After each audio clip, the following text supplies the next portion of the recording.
exploring something that is taboo, so to speak. I was hoping you could explain the power or the message behind the male sex drive, if that makes sense. What I mean is, it's something I've tried to push down because I don't understand it.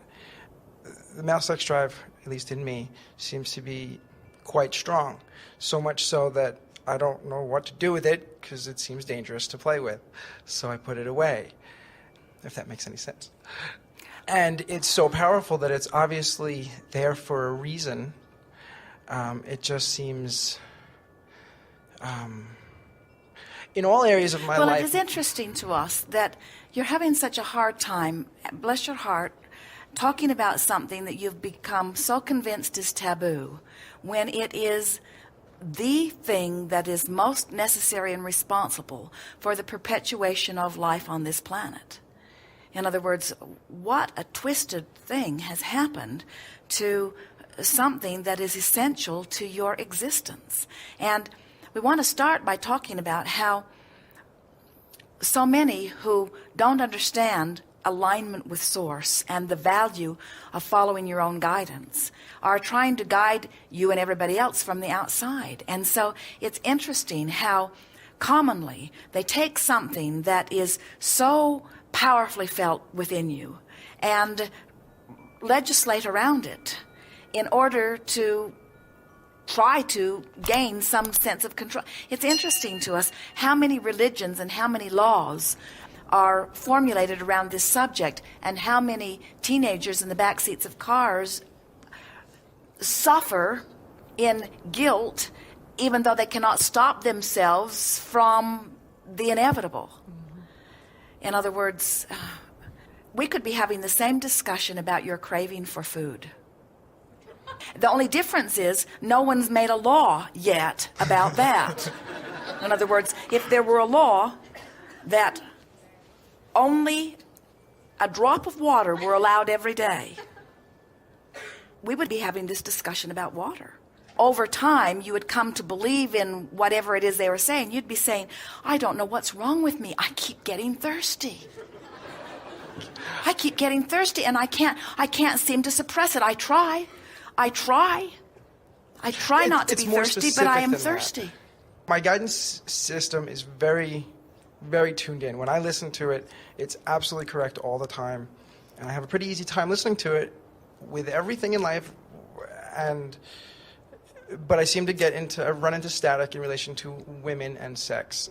And something inside of me will say, no, this is not right. And something else inside of me will say, but we can make it work. You know? And I get confused, and I get is your confusion more about the commitment to one when your sex drive is interested in many? It's almost like my emotions, I can't have sex with a woman unless I'm emotionally attached to them. And then when I get emotionally attached, I just get all mixed up in the emotions that go along with that. And I'm not really clear about it, I guess, is why Well, let's approach it from another standpoint for just a moment. It will feel off the subject, but it really isn't. Let's talk about the subject of having one sexual partner or having many sexual partners. So let's say that through your religious training or through your interaction with your own family, things that you learned from them, that you are someone who has come to the place of believing that there should be emotional commitment and that you should not have sex with someone that you are not emotionally committed to, maybe even married to.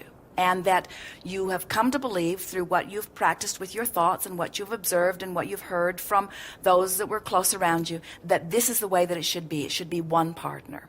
And so, as you are focused that way and feeling that way, it would be a wonderful thing for the universe to line you up with someone who feels exactly the same way. And you could have a wonderful relationship. In like manner, let's say that you did not have any of that religious training, and you were brought up to see a much more free lifestyle around the subject of sexuality, and you didn't have any what religious people or any people might call sexual hang-ups about it, and you like the idea of having many sexual partners, and you don't feel any discomfort about it. In other words, we're not talking about any contradiction of vibration within you. We're going to come back to that in a moment. So you're in alignment with that idea. Wouldn't it be nice if the universe would just bring to you, and it will, a partner or a multitude of partners that all feel the same way? In other words, it is delicious and perfect co-creation. But what happens so often is this one believes in monogamy, but is worried about the other, and so has both in their vibration. Or this one is worried about it, and so what the universe brings to you is not what you say you want, but what you are offering vibrationally. So sometimes the woman who worries most about her partner not being true to her will attract the very partners who will not be true to her, because it's the more active part of her vibration. And it is from this confusion that all the laws and rules then begin to erupt as people try to control each other from the outside rather than getting aligned from the inside, you see.